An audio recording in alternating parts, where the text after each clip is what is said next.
You cannot even show me one Bitcoin? Gentlemen, this is...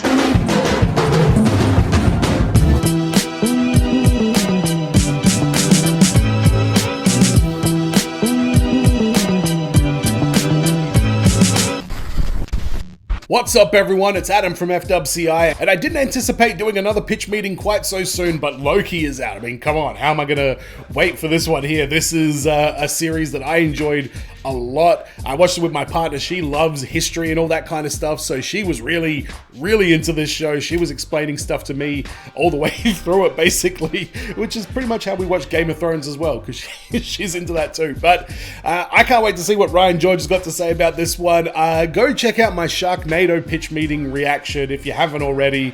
I do a fun little skit at the start of that one. So what do you think is going to happen in this pitch meeting? Could it go a little bit like this? So, do you have a TV show for me? Yes, I do. It's called Loki. It's about the god of mischief from the Marvel universe. Oh, being the god of mischief is tight. I don't know. We'll give it a crack. We'll see if that makes the cut. But anyway, let's have a look at the pitch meeting for Loki. Let's get to this.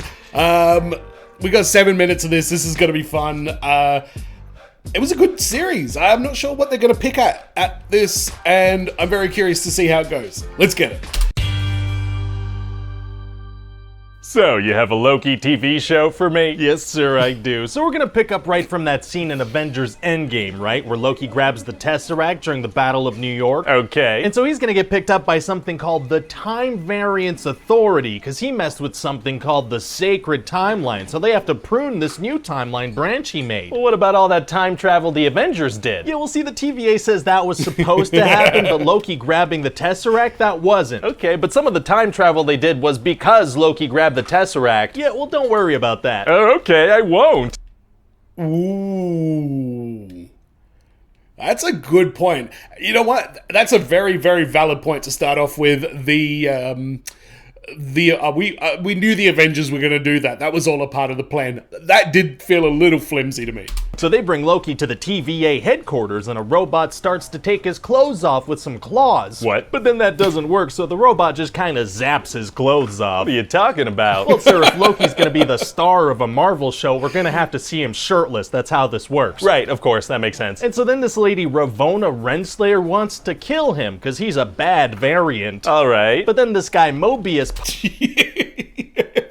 The mild hesitation in his voice, alright, like, I get it, but in his head he's like, I don't know what the hell's going on right now. Pops in and stops her, and by the way, I was thinking we could get Owen Wilson to play this guy. Oh, people love Owen Wilson. Yeah, they do. Wow, wow, wow. Wow. And this guy's also really into jets. Wow. Jesus Christ. How did I not see that coming, though? That was brilliant. I now have a deep desire to see Owen Wilson on a jet ski that I didn't have just a few seconds ago. I know you do. That's the main hook of the show now. Oh, picturing Owen Wilson on a jet ski is tight. So Moby...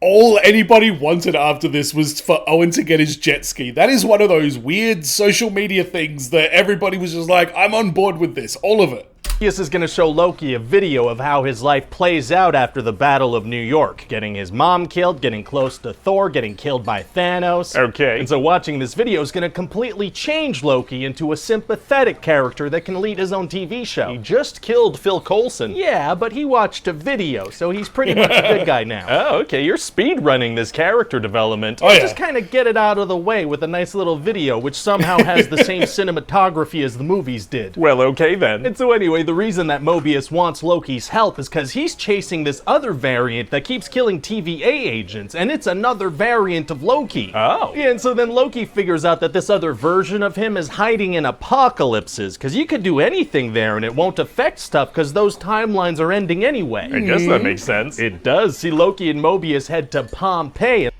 I guess it does kind of make sense. I mean, everything's going to get wiped out. I can see it. Loki starts interacting with people right before Mount Vesuvius erupts. Okay, but wouldn't that lead to some of those people dying in different positions than they would have, which would then affect the days of the people that discovered the bodies and create some kind of butterfly effect? No.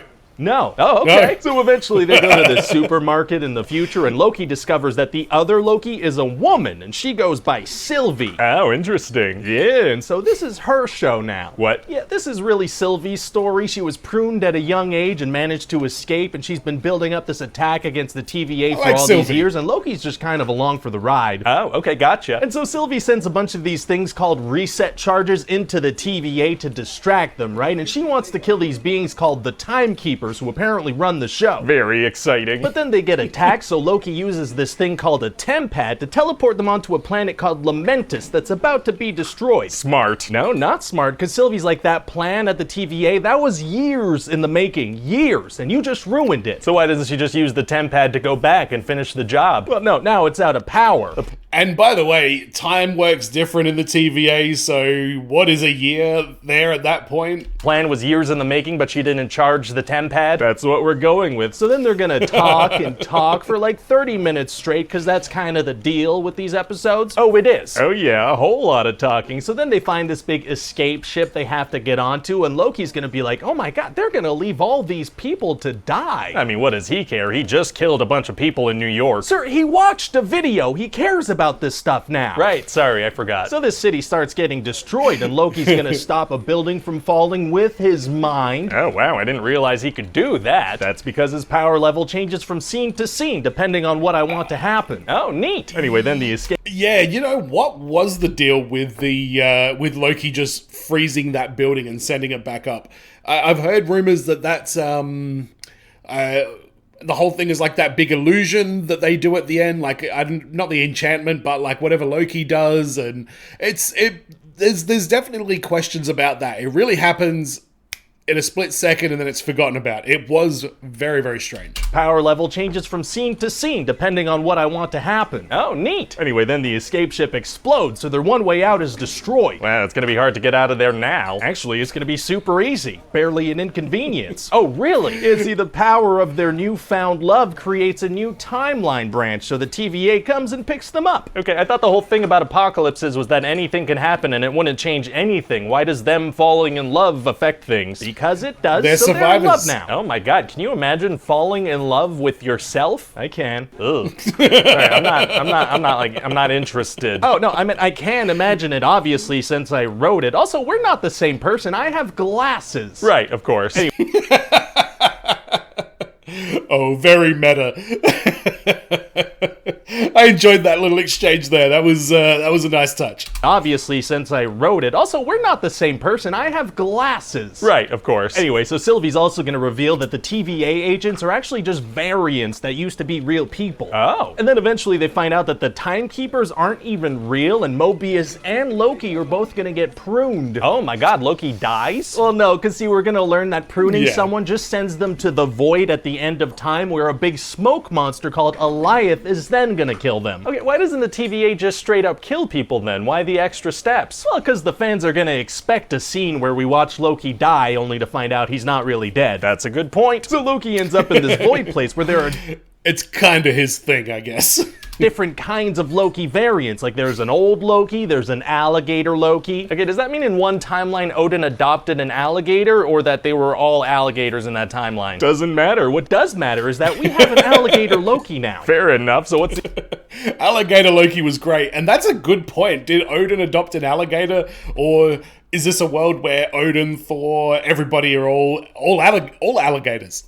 that timeline? Doesn't matter. What does matter is that we have an alligator Loki now. Fair enough, so what's the alligator gonna do? Eat someone's hand. That makes a lot of sense. So meanwhile, Ravonna explains to Sylvie the whole thing about how pruning sends you to a void, and she also says there's a ship that can bring you there. Okay. But see, Sylvie is smart, and she realizes that she's just stalling for time so agents can get there, and there is no ship. So what does she do? Well, she prunes herself so she can go to the void too. If she decided that Ravonna was lying about the ship, why did she think she was telling the truth about the the void and the pruning? I don't know, but luckily she was telling the truth about that one part, so it works out great. Yeah. Well, fantastic. So then Okay. Sylvie's about to be killed by this smoke monster, and Mobius shows up in a pizza car and saves her. How do you know where she was? Unclear, but then they go join Loki, who's been dealing with... I did notice that as well. I'm like, if this is a whole void, why are they all being dropped into one centralized location? like a bunch of Lokis. Very fun. And then Sylvie's gonna realize that she can use her enchantment powers on this beast. She's been using them on people all season, kind of like a mind control thing. Literally nobody in the history of time who's ever been pruned has had powers like that. That's what we're going with. Well, okay then. And Mobius is gonna go back to the Why TVA would using they? a temp pad, and Ravona's gonna overpower him and escape through a doorway thing. Where's she going? Into season 2, presumably. Oh, okay. So then we're gonna meet this guy called He Who Remains, who's kind of Kang the Conqueror, only we don't know he's kind of Kang the Conqueror yet, only we do because we're obviously gonna announce the casting. Oh boy, so what's he gonna do? Oh, well, he's gonna talk. Oh, yeah, he's gonna talk for like 45 minutes. He's A lot of talking. I didn't mind that episode with He Who Remains doing all the exposition at the end. I can't remember the actor's name, but he is very, very entertaining and very charismatic talker. But given how hey, I just like doing stuff, and very how laughy and childish and innocent he is. I just saw Ryan George's face there.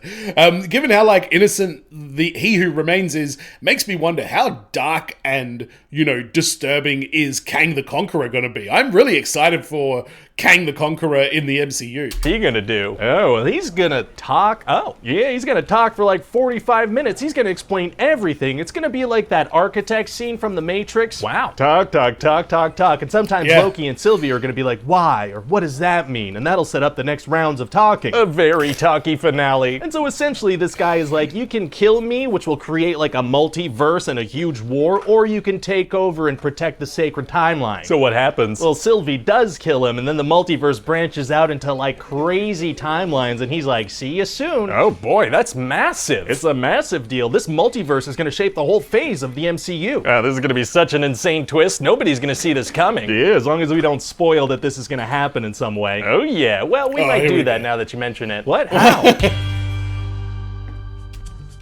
Am I calling it Multiverse of Madness? Yeah, you know what? I agree with that.